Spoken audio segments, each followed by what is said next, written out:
Elimika na Mahasin TV, pata kujua wema wa Uislamu.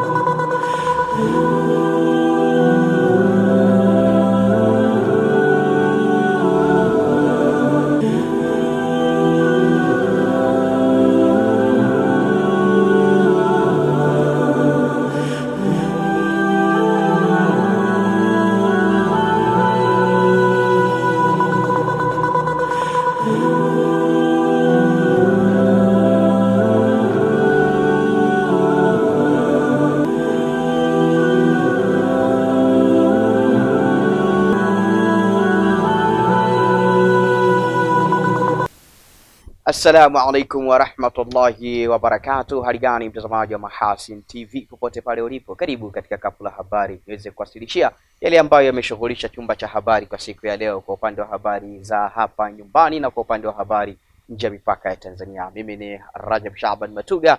Awali ya yote mtazamaji, tuangazie muhtasari wake. Mlipuko wa baruti wasababisha kifo cha mtu mmoja na kujeruhi wengine 7 wilayani Nyamagana jijini Mwanza. Mkuu wa mkoa wa Katavi Mwanamvua Mrindoko ametoa siku 90 kwa vikundi vinavyodaiwa mikopo ya 10% katika halmashauri za mkoa huo kurudisha mikopo hiyo. Katika habari za kimataifa, maafisa wa Gaza watangaza hali mbaya ya upatikanaji wa huduma za tiba.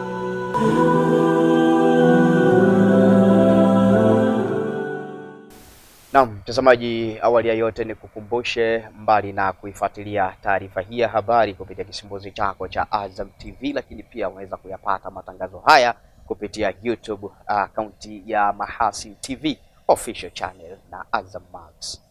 Tuanze habari za kitaifa kutoka hapa jijini Mwanza. Mtu mmoja aliyefahamika kwa jina la Marco Msenye mwenye umri wa miaka 52 mkazi wa Semba Rwanima kata ya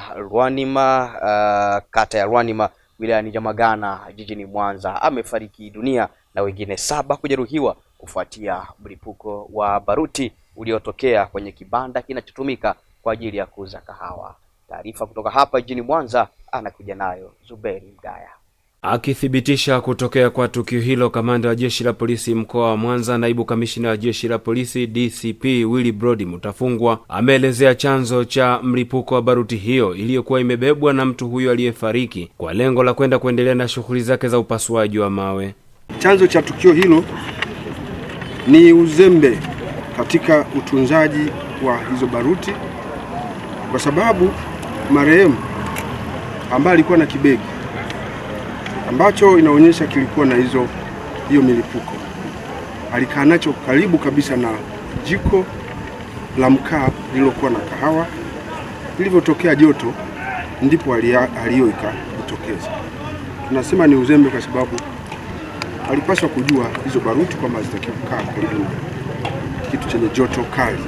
Wakati akielezea hali ya majeruhi wa tukio hilo, DCP Mutafungwa ametoa wito kwa wananchi kuendelea kushirikiana na vyombo vya ulinzi na usalama ili kuwabaini wote wanaomiliki baruti kinyume na sheria pamoja na makosa mengine ya kihalifu na uhalifu katika jamii. Kuhusiana na tukio hili, tunatoa wito kwa wananchi wa mkoa wa Mwanza kuendelea kutoa taarifa zinazohusu watu wanaomiliki milipuko na wanaitumia bila kuwa na vibali maalum kutoka kwenye mamlaka zinazohusika.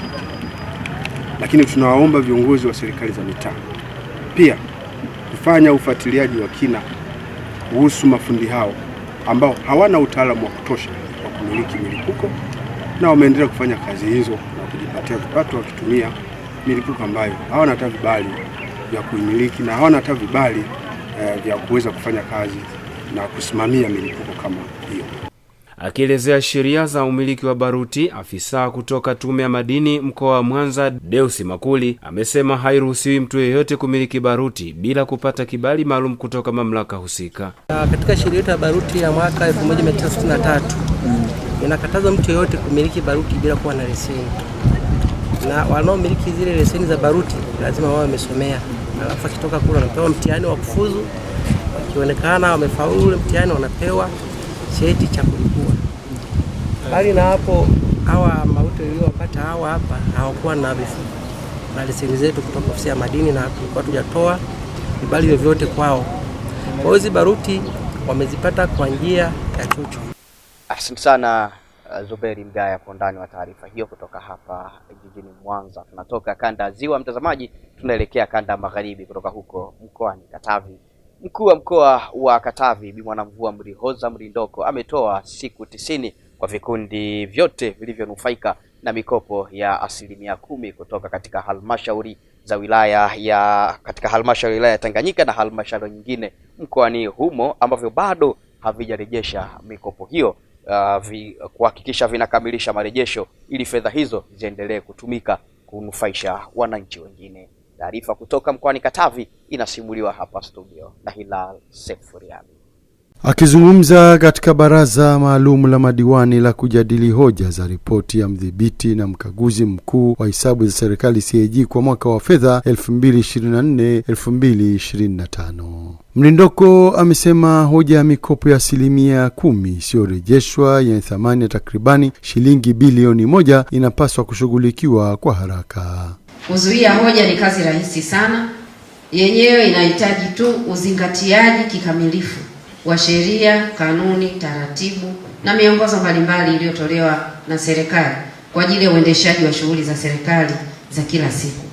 Mkizingatia sheria hizo, kanuni hizo na miongozo hiyo, hakika ninaamini Tanganyika mnaweza mkawa hamna hoja za ukaguzi, au kama zitakuwepo huenda ni zile ambazo zinahitaji maamuzi ya serikali kuu na sio zile hoja ambazo ni za kwenu nyewe wenyewe za utendaji wa kazi wa kila siku. Hili mnaliweza, hebu endeleeni kuhakikisha kwamba mnajisimamia vizuri ili kuzuia hoja zisitokee kwa kuzingatia sheria, kanuni na taratibu. Aidha, ameagiza wanufaika wote waliokimbia au kuficha makazi yao watafutwe kwa kushirikiana na vyombo vya ulinzi na usalama, huku akimtaka mkurugenzi mtendaji wa halmashauri ya wilaya hiyo kuwasilisha ndani ya siku 14 orodha ya vikundi vinavyodaiwa na wanufaika waliokwepa kurejesha mikopo hiyo ili hatua za kisheria na kiutawala zichukuliwe. Nimesikia mijadala mbalimbali hapa kuonyesha kwamba baadhi hawaonekani, vikundi vimesambaratika, na kwa maana hiyo ni kama tunajielekeza kwenye kukubali kwamba fedha hizi zinaweza tu zikayeyuka, au baadaye tukasema tu tumefuta jambo hili, tuanze upya, tuendelee kule mbele. Lakini mimi siamini kama hawa watu inashindikana kuwapata. Siku hizi tuna mitandao ya kijamii, tuna vyombo vya habari, tupate hayo majina, tuwataje kwenye vyombo hivyo Tanzania nzima, tuone kama hatutawapata. Lakini njia ya pili, tunaweza kutumia vyombo vyetu vya ulinzi na usalama kuwatafuta. Halmashauri ya wilaya ya Tanganyika imefikia 100% ya malengo ya ukusanyaji wa mapato ya ndani, hatua iliyopelekea kupata hati isiyokuwa na mashaka, hati safi kwa mwaka wa fedha 2024-2025. Asante sana Hilal Sefuriani kwa masimulizi ya taarifa hiyo kutoka mkoani Katavi. Mtazamaji, kwingineko tunaendelea kusalia kanda ya magharibi. Tunatoka mkoani Katavi tunaelekea mkoani Tabora, ikiwa zimesalia siku takriban 4 kabla ya kufunguliwa kwa shule kwa ajili ya muhula wa pili wa mwaka wa masomo 2026. Jeshi la polisi mkoani Tabora kupitia kitengo cha usalama barabarani mkoani humo limeendesha operesheni ya ukaguzi wa magari ya shule ili kubaini uimara na hali yake kiusalama kabla ya kuanza kutoa huduma ya usafiri kwa wanafunzi. Kutoka mkoani Tabora, Saidi Kapalila ana masimulizi kamili ya taarifa hii. Ukaguzi huo wa hiari wa magari ya shule umefanyika katika viwanja vya FFU Tabora, ukiongozwa na kamanda wa jeshi la polisi mkoa wa Tabora, kamishna msaidizi wa polisi Twaha Lulengerule, ambapo baada ya kutamatika kwa zoezi hilo, mbali na mambo mengine, amebainisha umuhimu wake. Nia kubwa tujue magari, lakini na nyinyi ndio mjue kwamba mnasafirisha watoto kuwatoa majumbani kwao kuwapeleka shule na kuwarudisha. Kwa hiyo ubora wa magari vile vile itazuia ajali, lakini kubwa kabisa nyinyi ni walezi na wazazi kwa wakati huo. Kwa la msingi ni kwamba tuhakikishe magari yanakaguliwa, lakini kwa wale ambao watakaidi magari hayo tutatafuta na tutakamata, tukagua na adhabu itatolewa. Kwa upande wake, mkuu wa kikosi cha usalama barabarani mkoa wa Tabora, mrakibu mwandamizi wa polisi Peter Magayane, amewataka wamiliki wa magari ya shule kuhakikisha yanakaguliwa kabla ya shule hazijafunguliwa. Waambieni wamiliki wayalete mpaka Ijumaa, tutakagua mpaka saa 8 mchana. Sasa huyo ambaye atakuwa anakaidi mpaka muda huo, afande RPC ameelekeza hivyo, tutaona yeye anatembelea kwenye barabara ya serikali gani. Na tusingependa kufika huko, kwa sababu hapa tunapokagua hatutoi adhabu, tunakuelekeza mapungufu yaliyoko kwenye hiyo gari ili yarekebishwe, yasije yakaleta madhara kwa jamii na kwa wanafunzi unaowabeba. Fikisheni ujumbe kwa wamiliki, walete magari yote, wao sio mafundi, walete magari yote tuyakague kitaalamu, tujue yana kasoro gani, tuwaelekeze wakarekebishe nini na nini na nini. Kwa upande wa madereva waliopeleka magari yao kukaguliwa, wanaeleza tija ya zoezi hilo. Baada ya kutambua uzima wa magari, pia utendaji wake unakuwa ni mzuri. Lakini pia baada ya kukaguliwa magari, kunakuwa hakuna usumbufu tena barabarani. Kwa sababu wanajua shule fulani imekaguliwa, shule fulani imekaguliwa. Ile asubuhi saa 12 traffic wanakuwa kwa barabarani. Sasa tena wakianza kukagulia barabarani, unajikuta unachelewesha watoto. Kuwasaidia kazi hasa matrafiki barabarani wanapokuwa tayari gari zetu zimekaguliwa. Hivyo basi unapokuwa umefika na anajua kabisa gari hizi zimekaguliwa, unaepusha tu ule usumbufu wa kuwa unasimamishwa na kuendelea kuboresha huduma zetu kama kawaida. Kutoka Tabora, Saidi Kapalila, Mahasin TV. Asante sana Saidi Kapalila kwa undani wa taarifa hiyo kutoka mkoani Tabora. Mtazamaji, tunaendelea kusalia kanda ya magharibi na sasa ni mkoani Kigoma. Mkuu wa wilaya ya Kasulu Kanali Isaac Mwakisu amevielekeza vyama vya ushirika mkoani humo kuhakikisha vinashiriki na maonesho na majukwaa ya kibiashara pamoja na kuongeza mnyororo wa kuthamani wa bidhaa zao katika kipindi cha miaka 3 ijayo. Taarifa kutoka mkoani Kigoma inasimuliwa hapa studio na Nuhu Stima. Mkuu wa wilaya ya Kasulu Kanali Isaac Mwakisu amemwakilisha mkuu wa mkoa wa Kigoma Balozi Simon Siro katika jukwaa la maendeleo ya ushirika lililowakutanisha wadau mbalimbali wa ushirika kutoka halmashauri 8 za mkoa huo. Amehimiza usimamizi madhubuti wa rasilimali za vyama vya ushirika. Na hapa ndipo palipo na shida hapa. Watu wanapenda umimi badala ya sisi. Kwenye ushirika tunasema sisi, sio? Ukianza tu kusema mimi, ndio unaanza kupakanya haya vitu vya ushirika. Ukianza tu kusema mimi, unaanza kuchukua mazao ya wananchi, unauza, unapandisha bei kidogo ili upate cha kwako cha juu. Wananchi wanakosa fedha, watu wanaiba hela. Ndugu zanguni, tunapofanya ushirika ni lazima tuwe na maamuzi mazuri wa rasilimali ya vyama vyetu vya ushirika, lakini na haki zile za wananchi lazima zipatikane kadri zinavyotakikana. Hapo ndio tutasema sisi washirika vizuri. Aidha, Kanali Mwakisu amehimiza vyama vya ushirika kuhakikisha vinakuwa na kumiliki biashara kubwa, ikiwa ni pamoja na kupanua shughuli zake hadi kufikia hatua ya kuwa na kipato kinachotokana na uwekezaji wao. Nimefurahi leo nimepita pale kwenye mabanda yenu ambayo mmeonyesha. Nimeona jinsi gani mnazochakata na kutengeneza mazao mazuri. Kwa hiyo ndugu na ushirika, tuna nafasi kubwa ya kuchakata mazao yetu, tukawekea thamani vizuri ili tupate product nyingi ambazo zitatuletea tija nzuri ili tupate fedha za kutosha na tuimarishe ushirika wetu. Katika haya maadhimisho kutoa fursa kwa wanaushirika kutathmini shughuli zao ambazo wanakuwa wamezifanya kwa kipindi cha mwaka mzima, kwa sababu chama kimoja kikawa kina changamoto, lakini chama kingine kikawa changamoto hiyo kilishaipatia ufumbuzi. Kwa hiyo jukwaa hili linatumika kwa ajili ya kubadilishana uzoefu. Kupitia jukwaa hilo, serikali pia imeonya wanaochezea mizani za kidigitali iliyoanza kutumika msimu uliopita kwenye kilimo cha zao la pamba, ikisisitiza kuwa haitavumilia mtu yoyote atakayebainika kuwa hujumu wakulima. Na nitoe wito tu kwa wenyeviti wa bodi na wanavyama wenyewe, wanachama wote, tujitahidi kuwa waadilifu, ache umimi kwenye vyama vya ushirika. Tukijenga umoja kama ushirika unavyotaka, basi ushirika utakuwa imara wa mkoa wa Kigoma. Nafikiri jambo hili la jukwaa kwa kweli litatupa elimu, itatuelimisha, itatutoa sehemu moja kwenda sehemu nyingine. Maana hapa kuna ushirika tofauti, kuna mambo mengi, yani tutajifunza mengi kwa kifupi. Aidha, vyama hivyo vya AMCOS kupitia kwa viongozi wao wameiomba serikali kuboresha miundombinu hususan barabara ili kurahisisha usafirishaji wa bidhaa zao kufika sokoni kwa wakati. Sana Nuhu Stima kwa undani wa taarifa hiyo kutoka mkoani Kigoma. Mtazamaji, na sasa hatimaye ni jijini Tanga.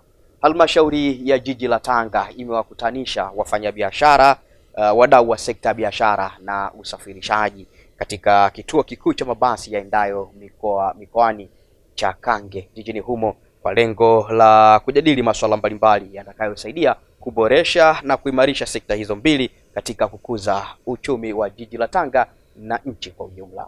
Taarifa kutoka jijini Tanga inasimuliwa hapa studio na Zuberi Ngaya. Akizungumza ofisini kwake mara baada ya kumalizika kwa kikao hicho, mstahiki meya wa jiji la Tanga Selebosi Mustafa ameelezea baadhi ya mambo waliokubaliana, ikiwemo upatikanaji wa kituo cha afya kwenye kituo hicho cha mabasi. Kama halmashauri tumeambiwa tumelipokea na tutalifanyia kazi. Lakini wakumbuke tu kituo cha afya kiko mbali na pale, si zaidi ya mita 500 kutoka pale kituo cha afya kilipo, ambacho kitakuwa na uwezo au kina uwezo wa kufanya kazi kwa masaa 24 kwa mujibu wa vituo vya afya vyote. Kwa hiyo sisi tumeridhia kupitia watendaji wangu, lakini kupitia halmashauri, kwamba tutatenga vyumba kama viwili au chumba kimoja, kwa sababu vyumba vile vikubwa, ili kuoperate kama zahanati au eneo la kutolea huduma ya kwanza pindi changamoto yoyote itakapojitokeza, ili kuandaliwa mgonjwa yule au majeruhi yule kupelekwa katika kituo cha afya au hospitali ya wilaya na hatimaye hospitali ya rufaa. Aidha, suala la ulinzi na usalama katika kituo hicho cha mabasi nalo limepatiwa mwarobaini kama anavyobainisha mstahiki meya huyo. Asubuhi tulikuwa na OCD na yeye tumemkabidhi eneo ambalo litakuwa ni kituo cha polisi, jengo kubwa, jengo la kisasa ambalo ndani yake kuna ofisi zaidi ya 3, na wakati huo kuna sehemu ya lockup. Lakini tumeenda mbali zaidi katika jengo hilo ambalo tunawakabidhi wenzetu wa Wizara ya Mambo ya Ndani, tumewakabidhi na taasisi nyingine ya fire, kwamba taasisi ya kuzuia majanga na yenyewe nao watakuwa na ofisi yao pale ndani. Mimi naamini kabisa itakuwa ni basi stand ambayo kidogo imeboreshwa. Kwa hiyo ni watoe hofu wafanya biashara, lakini ni watoe hofu wamiliki, lakini watoe hofu wananchi ambao wanategemea kupata huduma zao pale kwenye kituo kikubwa cha basi stand cha Kange. Ili kuimarisha ushirikiano zaidi na wadau wa sekta hizo, halmashauri ya jiji la Tanga imetoa fursa kwa wadau hao kuendelea kufanya tafakuri zaidi katika mambo ambayo yanaweza kuleta tija baina yao na serikali. Tumekubaliana na wafanyabiashara hawa kwamba, na mimi nimewapa nafasi waende wakacheue ili kuona zile ambazo zinaweza kuwa ni fursa na changamoto, ili kwa pamoja tutatie ufumbuzi na operation hii iweze kuanza kwa wakati. Watoe hofu wadau kwamba halmashauri ni sikivu, lakini hususan serikali ya Jamhuri ya Muungano wa Tanzania inayoendeshwa na Daktari Samia Suluhu Hassan inataka kuachia wananchi wake tabasamu. Kwa sisi kama halmashauri tuko chini ya serikali kuu. Kwa mimi naamini maelekezo ya serikali kuu tutazingatia, lakini pamoja vile na kuwajali wananchi wetu katika swala zima la kusimamia usalama, amani na utulivu, ili kituo chetu kiwe tija chenye ufanisi. Sana Zuberi Ngaya kwa undani wa taarifa hiyo kutoka jijini Tanga. Na mtazamaji, kwa masimulizi ya taarifa hiyo kutoka jijini Tanga kama ambavyo yameletwa kwenu na Zuberi Ngaya, inatupa fursa ya kutoka Tanzania bara na kuvuka maji hadi visiwa vya marashi ya karafuu na uchumi wa buluu, tukianzia kutoka kisiwani Pemba. Serikali ya Mapinduzi Zanzibar kupitia Wizara ya Kazi na Uwekezaji imepiga marufuku uvamizi wa mashamba ya miti ya mpira kwa ajili ya kufanya shughuli za kibinadamu, hali inayopelekea uharibifu mkubwa katika mashamba hayo yaliyotengwa muhimu kwa ajili ya shughuli za uwekezaji. Taarifa yake Jumaa Saif kutoka kisiwani Pemba inasimuliwa hapa studio na Novustina. Hali hiyo imekuja baada ya afisa mdhamini Wizara ya Kazi na Uwekezaji Bi Fadhila Hassan Abdallah kutembelea na kujionea hali ya mashamba ya mpira katika maeneo ya Basra, Selemu na Baharini, wilaya ya Wete, mkoa wa Kaskazini Pemba. Asilimia kubwa ya mipira imekatwa kwa ajili ya shughuli za kibinadamu. Wanajamii wanaoishi katika maeneo ambayo yapo mashamba ya mpira wanayatumia maeneo hayo kwa shughuli zao za kijamii. Kwenye eneo hili ukataka kufanya huduma yoyote au shughuli yoyote ile ya kijamii lazima kwanza ufuate utaratibu. Inafaa uruhusiwe, haifai basi utaambiwa kwamba swala hili halifai kufanyika katika maeneo haya, au unaruhusiwa kufanya lakini kwa kipindi fulani, kwa sababu maeneo haya kama nilivyosema mwanzo mahususi kwa ajili ya shughuli za uwekezaji. Naibu Sheha wa Shehia ya Finya Saidi Hamadi Hamis akielezea uvamizi wa maeneo hayo amesema wapo baadhi ya wananchi wameshajimilikisha kwa kupanda miti ya kudumu na hata wengine kujenga makazi. Ukiacha uharibifu wa ukataji wa hii miti, kuna watu wanayatumia haya mashamba kupanda miti ya kudumu, kwa mfano minazi, kuna mikarafuu, kuna midalasini, lakini wengine wanafanya shughuli za ujenzi. Na tayari karibuni tulikuwa na wale mkurugenzi wa ZIPA alikuja karibuni, tukaona miongoni mwa foundation zilizopigwa, lakini akatoka maelekezo kwamba jambo lile lisiendelee kufanywa.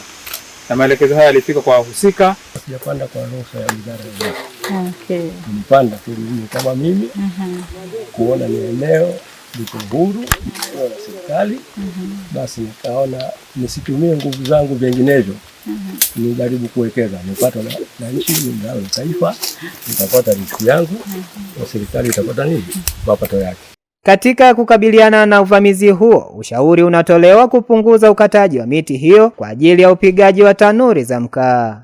Sasa hivi awamu ya 8 Mheshimiwa Rais Dr. Hussein Ali Mwinyi ameweka mbinu mbalimbali za wananchi kujitafutia kipato, mbali ya upigaji wa makaa au mbali ya uharibifu wa mazingira huu ambao umefanyika katika eneo hili. Kuna mikopo ambayo haina riba katika program mbalimbali na katika maeneo tofauti. Kuna mkopo wa 442, kuna mikopo ya Inuka, kuna na program nyingine nyingi ambazo hizi zinaweza zikawasaidia wananchi kuweza kufanya shughuli mbalimbali. Kwa hiyo wanaweza wakaenda katika taasisi ambazo zinatoa hiyo mikopo, kwa mfano Wizara ya Ajira, Vijana na Uwezeshaji. Asante sana Nuhu Kasim Stima kwa masimulizi ya taarifa yake Jumaa Seif kutoka kisiwani Pemba. Tukiendelea kusalia visiwa vya marashi ya karafuu na uchumi wa buluu, sasa tunaelekea kisiwani Unguja. Daktari dhamana wa wilaya ya Kusini Unguja katika mkoa wa Kusini Unguja, Daktari Mtumwa Mnyimbi amewataka wananchi wa wilaya hiyo kutumia vituo vya afya vilivyopo karibu na shehia zao ili kupunguza msongamano uliopo wa wagonjwa katika hospitali ya wilaya Kitogani. Taarifa kutoka wilaya ya Kusini Unguja, mkoa wa Kusini Unguja, inasimuliwa na Hilal Sefuriami kutoka hapa studio. Akitoa ufafanuzi juu ya kero zilizoibuliwa na wananchi zinazohusiana na sekta ya afya, ikiwemo ucheleweshaji wa kupata huduma katika hospitali ya wilaya Kitogani, Daktari Mnyimbi amesema hali hiyo kwa kiasi kikubwa inachangiwa na baadhi ya wananchi kukimbilia hospitali ya wilaya hata kwa huduma ambazo zinaweza kutolewa katika vituo vya afya vilivyopo karibu na maeneo yao. Bwejuu, hata sisi timu ya afya au wizara ya afya Unguja imekipa kipaumbele kikubwa sana kituo cha Bwejuu. Hivi ninavyokuambia, kituo cha Bwejuu ndio kituo, ukiachia Makunduchi na Kizimkazi, ndicho kituo ambacho kina wafanyakazi wengi wa kutosha kwa hali yake. Hatusemi kwamba wametatosha, hapana, ni kwamba uhalisia Bwejuu ina watu wengi sana. Kwa hiyo kweli ni kituo kidogo, kweli kimechoka, lakini serikali ya Dr. Hussein Ali Mwinyi haijafumba macho. Ni swala la kwenda kwa awamu tu, hatua moja na kwenda hatua ya pili. Kwa hiyo kazi inafanyika, na niwaambie wananchi wa Bwejuu mambo mazuri yanakuja. Awali kwa upande wao, baadhi ya shehia za Bwejuu na Dongwe wamelalamikia uchakavu wa jengo lao la kituo cha afya, hali inayopelekea kuzorota kwa upatikanaji wa huduma za matibabu. Tumezungumzia kuhusu mambo ya afya. Kituo chetu kidogo na kituo chetu kibovu hakitoshi. Kwa ajili lazima daktari lale pale, kalala hayupo. Kwa hivyo tunaomba mheshimiwa, tusogelee daktari mmoja alale pale, sio akae mjini wote. Nyumbani nayo ina kila sifa. Kuna nini? Foto ya walimu wa science sana somo la physics na mathematics. Kwa hiyo tumeliwasilisha jambo hili kwako mheshimiwa ili ulifanyie kazi. Tunaomba walimu wa science. Awali mkuu wa mkoa wa Kusini Unguja Bi Hamida Musa Hamis amesema serikali inatambua kukosekana kwa baadhi ya huduma muhimu za jamii, akiwataka wananchi kufuata taratibu za kuwasilisha kupitia ngazi husika. Na hatufurahi kweli Tukasikia tu asubuhi kwenye mawio, basi wananchi wadogo wanalalamika kuhusu hiki na hiki na hiki. Unaanza kuulizwa, mkuu wa mkoa vipi hilo? Mimi silijui. Unamshika na wewe wa chini yako, mkuu wa wilaya vipi hilo? Ana mimi sijalisikia. Sheha, tena sheha ndo anaanza kukuhadithia kilichotokea. Haipendezi. Viongozi wetu wa juu wametuweka sisi huku chini kusikiliza na kukabiliana na yote yanayotokea kwenye ngazi zetu. Kwa hiyo inapotokea changamoto ya aina yoyote, wasiliana na sheha, ndo namba 1. Asante sana Hilal Sefuriami kwa masimulizi ya taarifa hiyo kutoka mkoa wa Kusini Unguja. Mtazamaji, na hapa ndio tamati ya Kapula Habari kwa habari za kitaifa. Napo zako kwa sekunde chache punde nitarejea tena hapa na kuweza kumwalika Nuhu Kasim Stima ambaye atakuja na yale aliyotuandalia kwa upande wa habari za kimataifa. Mahasin TV channel namba 455 katika kingamuzi cha Azam.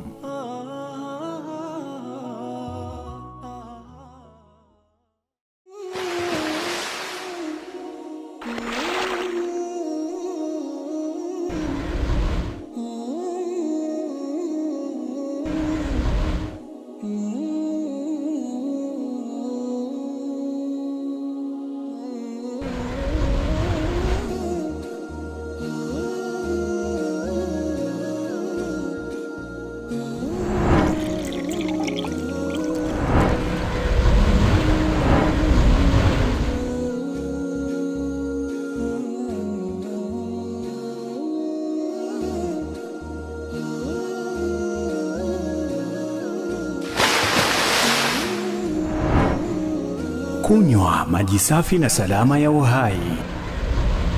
Bidhaa bora ya Bakhresa.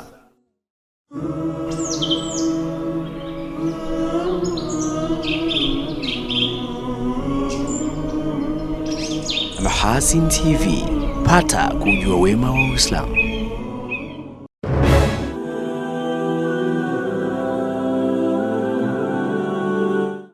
Asante sana mtazamaji kwa kuendelea kuwa nami ndani ya Kapula Habari, na shukrani sana kwa kuendelea kuichagua Mahasin TV, pata kujua wema wa Uislamu. Na sasa ni wakati wake Nuhu Kasim Stima kwa upande wa habari za kimataifa.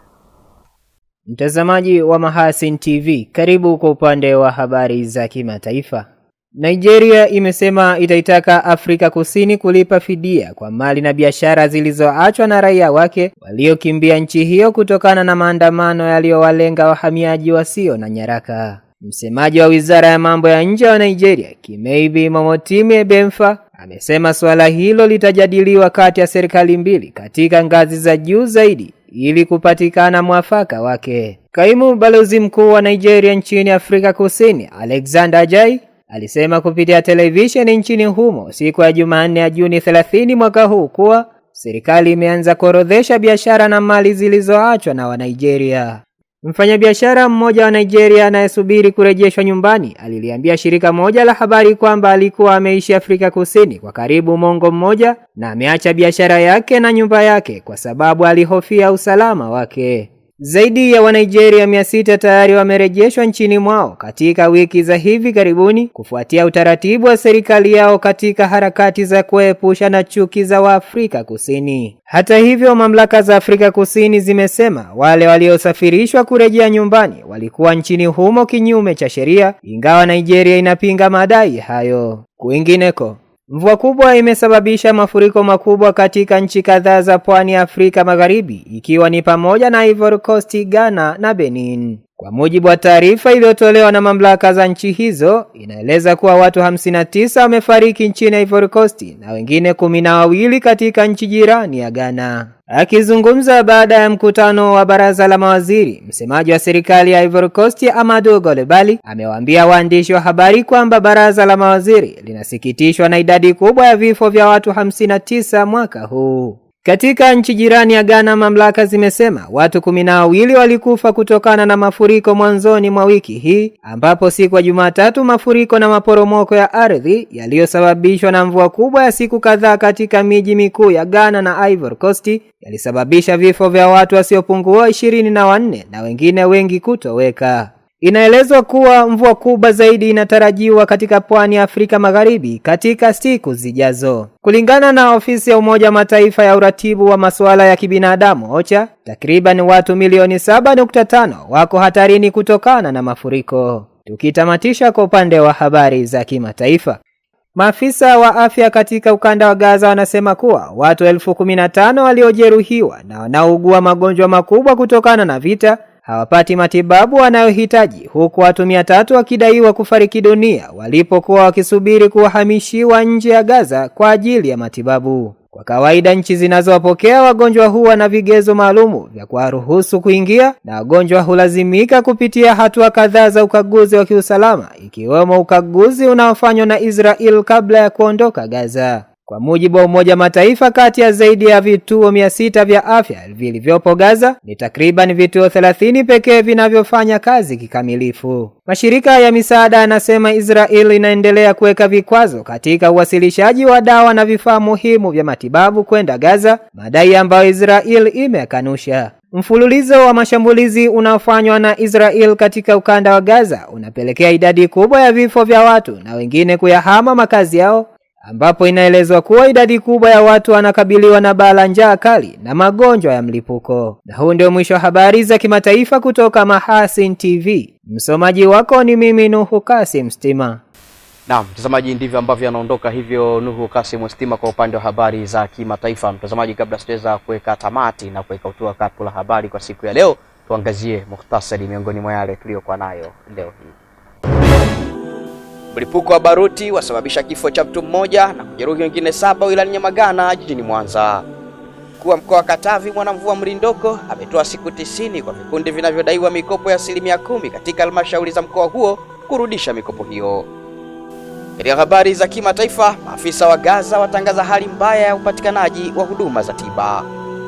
Na kwa nukta hiyo ndio tamati ya kapu la habari kwa siku ya leo. Ulikuwa nami Rajab Shaban Matuga niliyesoma habari za hapa nyumbani, na kwa upande wa habari nje ya mipaka ya Tanzania tulikuwa naye Nuhu Kasim Stima. Nikutakia utazamaji mzuri wa vipindi mbalimbali vinavyofuata kutoka hapa Mahasin TV, pata kujua wema wa Islam, na kuacha na utabiri wa hali ya hewa kwa saa 24 zijazo kama ambavyo unaletwa kwenu na mamlaka ya hali ya hewa nchini TMA. Wabillahi tawfiq.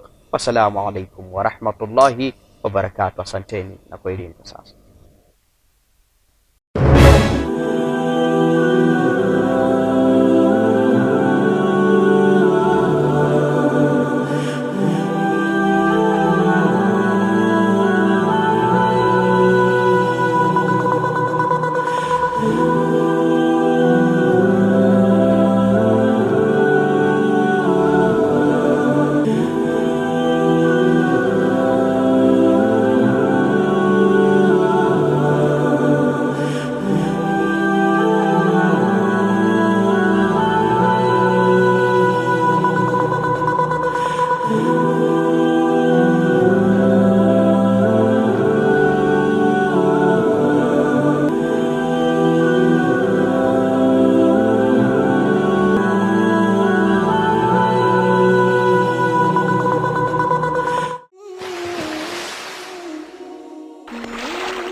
Kunywa maji safi na salama ya uhai.